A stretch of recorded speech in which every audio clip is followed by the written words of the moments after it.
దేవుడా. హే future doctors ఎలా ఉన్నారు అందరూ? ఓయ్ అయ్యా, ఇదేంటిది వైల్డ్ కార్డ్ ఎంట్రీ? ఎస్, నీ ప్రాబ్లం ఏంటి? నాకేం ప్రాబ్లం లేదు. హా, వ్యూవర్స్ కి చెప్పు, నువ్వు ఎవరో తెలీదు. నేను Asreen Digvijay friend. I'm from Guntur. Guntur. Nice, okay, nice introduction. మరి ఏంటి ఇవాళ మరి మన యూట్యూబర్స్ అంటే నా ఫాలోవర్స్ సబ్స్క్రైబర్స్ కి చాలా మంది పాపం చాలా డౌట్స్ తో కామెంట్స్ పెట్టారు. వాళ్ళందరికీ క్లియర్ చేద్దామని వీడియో స్టార్ట్ చేశాను. నువ్వు చదువుతూ ఉండు కామెంట్స్, నేను వాళ్ళకి ఆన్సర్లు ఇస్తూ ఉంటాను. ఓకేనా? Okay then. First question.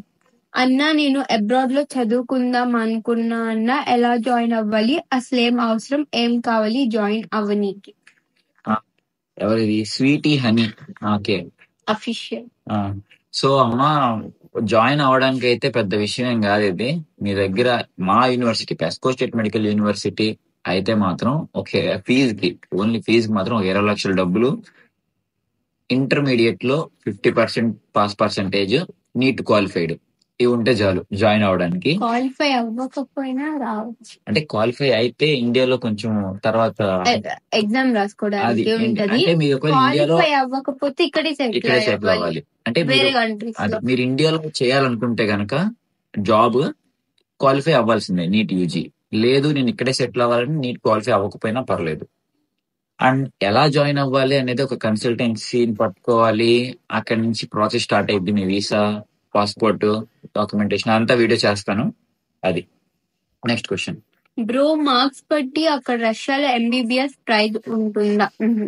లేదండి. అంటే ఇండియాలో ఎక్కడ రాసిన ఎగ్జామ్ కి రష్యాలో నీకు ఇచ్చే అడ్మిషన్ కి అసలు సంబంధం ఏమైనా ఉంటుందా బ్రో? Silly question. సర్లేండి, డౌటే కదా. లేదు, అసలు నీట్ అక్కడ దానికి ఆ మార్క్స్ కి ఇక్కడ డిస్కౌంట్స్ కి సంబంధమే ఉండదు.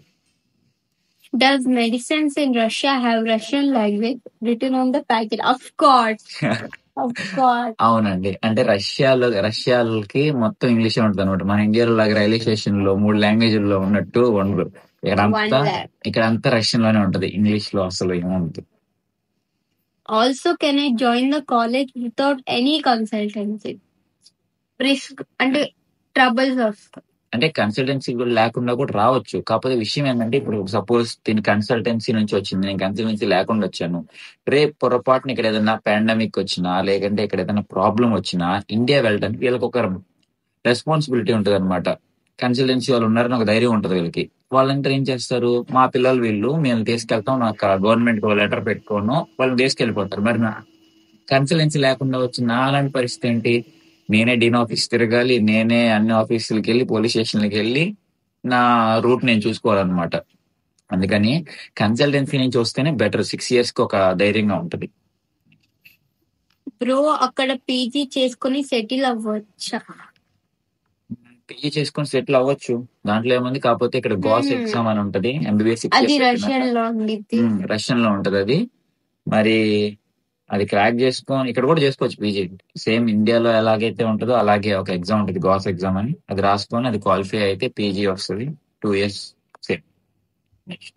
మీ యూనివర్సిటీ బాగుందా అన్నా నేను విన్నది ఏంటి అంటే ఓవర్ హైప్ కాలేజ్ అని చెప్తున్నాను. బ్రో ఇది ఏమన్నా సినిమా అంటూ బ్రో, ఓవర్ హైప్ చేయడానికి లోయర్ హైప్ చేయడానికి. ఒక్కసారి రష్యాలో నువ్వు ఏ యూనివర్సిటీలు చదువుకొని ఇండియాకి వెళ్ళినా సరే, ఫారెన్ మెడికల్ స్టూడెంట్ నువ్వు నోరు మూసుకొని నెక్స్ట్ రాయి, నీకు ఇంటర్న్షిప్స్ కావాలంటే అంటారు. తప్పితే నువ్వు ఓవర్ హైప్డ్ కాలేజ్ నుంచి వచ్చావా, లోయర్ హైప్డ్ కాలేజ్ నుంచి వచ్చావా? కాలేజ్ అంతే, నువ్వు 19 subjects కంప్లీట్ చేసుకోవచ్చు, నీ ఇష్టం. అది యూనివర్సిటీ సెలెక్ట్ చేసుకోవడం. ఓవర్ హైప్ ఉండదు, నార్మల్ హైప్ ఉండదు. వార్ జరుగుతుంది కదా, ఇబ్బంది ఉండదా బ్రో? ఎవరు బ్రో చెప్తుంది వీళ్ళకి వార్ జరుగుతుందని? నేను వెయిట్ చేస్తున్నా, వార్ ఎప్పుడు జరిగితే వచ్చి మా కాలేజ్ మీద ఇలా పడాలి. నేను కూడా వెళ్ళి చేస్తున్నా అండి. ఎప్పుడన్నా జరిగితే నేను కూడా కొంచెం వీడియో చూసుకుందాం అనుకుంటే కనీసం చిన్నపిల్లలు టపాకాయలు కూడా కాల్చట్లేదు ఇక్కడ. అంటే మిత్ అది. భయం పెడుతున్నారు అనమాట. కన్సల్టెన్సీలు కొంతమంది జార్జియాకి ఇట్లా వేరే కంట్రీలకి చేస్తా ఉంటారు, ఉజ్బెకిస్తాన్ కి. అలా వాళ్ళు ఏం చేస్తున్నారంటే, రష్యాలో వార్ జరుగుతుందండి ఆడికి వెళ్ళకూడదు అంటున్నారు. వార్ లేదు, తొక్కలేదు, ఎప్పుడు అగ్రిమెంట్లు అన్నీ అయిపోయి వార్ ఎప్పుడో ఆగిపోయింది. వాళ్ళ కంట్రీ అది, వాళ్ళ జట్లు ఎగరించుకుంటారు, నువ్వు దానికి వారనుకుంటున్నావా? బ్రో, ఒక మంచి వీడియో పెట్టు bro, about your class members ని పరిచయం చేయి బ్రో ప్లీజ్. మా క్లాస్మేట్స్ కొంచెం సిగ్గు బ్రో, అంట కెమెరా ముందుకు రారు, కానీ ట్రై చేస్తా నెక్స్ట్ వీడియోకి. ఎవరున్నారు మనోళ్ళు? సన్నిగాడు, అయ్యప్పగాడు, చైతన్య. వాడు వీడియో చేస్తున్నాడు, వాడు అసలు రాడు. Okay next. అన్నా నీ గురించి చెప్పమని అన్నా 10th ఇంటర్ తర్వాత ఎన్ని ఇలా ప్లీజ్ చెయ్యండి అన్నా. ఎందుకు ఇంకా అలా అన్నా అన్నా? ఆ టైపింగ్ చూడు. సర్లే వదిలేసి, పాపం టైపింగ్ మిస్టేక్. అదేముంది బ్రో, 10th క్లాస్ దాకా స్టేట్ ఏది సెంట్రల్ ఏది డిఫరెన్స్ తెలియకుండా పెరిగాను. ఇంటర్ తర్వాత తెలిసింది సెంట్రల్ అనేది ఒకటి ఉంటుంది, నీట్ కావాల్సింది అదే సిలబస్ అని చెప్పి లాంగ్ టర్మ్ తీసుకున్నాను. స్కామ్ అయిపోయింది. తర్వాత చట్టం తన పని చేసుకుపోయింది అనమాట, కన్సల్టెన్సీ పని. బ్రో ఇండియాలో లానే మీ యూనివర్సిటీలో కూడా ఎంబీబీఎస్ ఒకలా ఉంటుందా? Like quality, because next exam clear చేయాలి కదా, which is conducted by NMC. Of course you have to clear. Quality అంటే మనం చదువుకోవడమే కదా, సెల్ఫ్ స్టడీ ఇక్కడ మొత్తం. కానీ ఇండియాలో కొంచెం ఎంబీబీఎస్ టఫ్, బాగుంటది స్టడీ. అంటే చాలా లెవెల్స్ ఉంటాయి ఎంబీబీఎస్ ఇండియాలో. అంటే మీకు డి సెక్షన్ క్లాసెస్ అని, కడేవర్ క్లాస్, ఇక్కడ కూడా కడేవర్ ఉంది, కడేవర్ మా యూనివర్సిటీలో కూడా ఉన్నాయి. కాకపోతే ఇండియాలో ఉన్నంత ప్రెషర్ అయితే ఉండదు.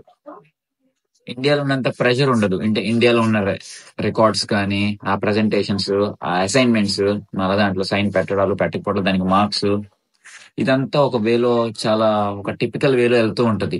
మధ్యలో అసైన్మెంట్లని ఇవన్నీ ఉంటాయి. వెంటనే సెమ్ వచ్చేస్తా ఉంటది, రికార్డ్స్ తర్వాత సెమ్, మిడ్ అని. సో అంత ఉండదు, ఒకే ఎగ్జామ్ ఉంటది వైవా సెమ్ 1 కి. అది పాస్ అయిపోతే నెక్స్ట్ ఎగ్జామ్ పెట్టేది ఒకటి రాయొచ్చు వైవా అని. అబ్బా, అందుకే వైవా పెట్టారు. వీళ్ళని తెలివితేటలు ఉన్నారు. Next question. అక్కడ ట్రాన్స్లేటర్ అన్నావు కదా బ్రో, నీకేం ప్రాబ్లం లేదా? స్టడీస్ అంతా కన్వీనియంట్ అండ్ స్మూత్ గానే ఉందా? అంటే బ్రో, నేను వీడియోలో ట్రాన్స్లేటర్ అని ఎందుకన్నానంటే, యూనివర్సిటీలో అంతా మనకి ఇంగ్లీష్ లోనే సాగుతుంది స్టడీ మొత్తం. మనకి అనాటమీ సార్ కూడా మాకు ఇండియన్ సారే ఉండేది.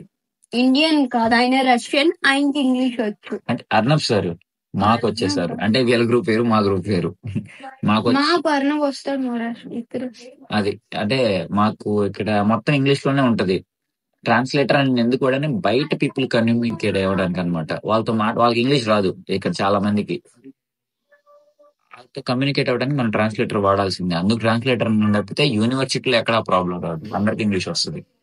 అన్నా అక్కడ టెక్నిక్ ఎలా ఉంటది, ఏ లాంగ్వేజ్ లో చేస్తారు, ఫుల్ డీటెయిల్స్ తో ఒక వీడియో చేయండి అన్నా ప్లీజ్. అన్నా అక్కడ స్టడీ కష్టంగా ఉంటదా, ఈజీగా ఉంటదా? ప్లీజ్ అన్నా ఒక వీడియో చేయండి. అండ్ అక్కడ కాలేజ్ ఫీ, హాస్టల్ ఫీ ఎంత, ఫుల్ డీటెయిల్స్ తో ఒక వీడియో చేయండి ప్లీజ్ అన్నయ్య. నీకు తోడ పుట్టిన మీ చెల్లి కూడా ఇదిగా నిజం తెలుసా? మా చెల్లి అసలు తెలియదు, అరే ఏంట్రా అంటది అంతే. ఇప్పుడు దాకా ఒకసారి అన్నయ్య. సర్లే బ్రో, అబ్బాయి పేరేంటి? వినీత్ నాయక్. ముద్దుల తమ్ముడు వినీత్ నాయక్. మా చేస్తామా వీడియో అంతా చేస్తాను, నువ్వు భయపడకు. తమ్ముడు ఏ లాంగ్వేజ్ లో ఉంటది చెప్పా కదా, మొత్తం ఇంగ్లీష్ లోనే ఉంటది. ఇండియాలో ఉన్నంత స్ట్రెస్ ఉండదు ఇక్కడ, మొత్తం చాలా ఫ్రీగా ఉంటుంది స్టడీ, చాలా ఈజీగా ఉంటుంది. ఓకేనా? ఇంకా మిగతాది వీడియోలో మళ్ళీ చేస్తాను. అది కాలేజ్ ఫీజు, ఆ స్ట్రక్చర్ అంతా. అదేంటది, నిన్నే మేము కిచెన్ క్లీన్ చేసాం, ఆ ఫోటో అది చూపించేం చేస్తావు?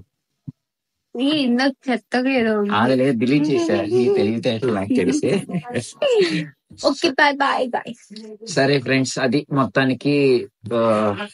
ఇంకేమైనా డౌట్స్ ఉంటే చెప్పండి. ఏం తెలిసిపోయావా? వెళ్ళాలి హాస్టల్ కి. తను కూడా హాస్టల్కి వెళ్ళాలంట. ఇంకేమైనా డౌట్స్ ఉంటే పెట్టండి, ఇలాగే మంచి లాంగ్ వీడియో చేసి మరి మీకు ఎక్స్ప్లెయిన్ చేస్తాను అనమాట. సరే ఫ్రెండ్స్, బాయ్.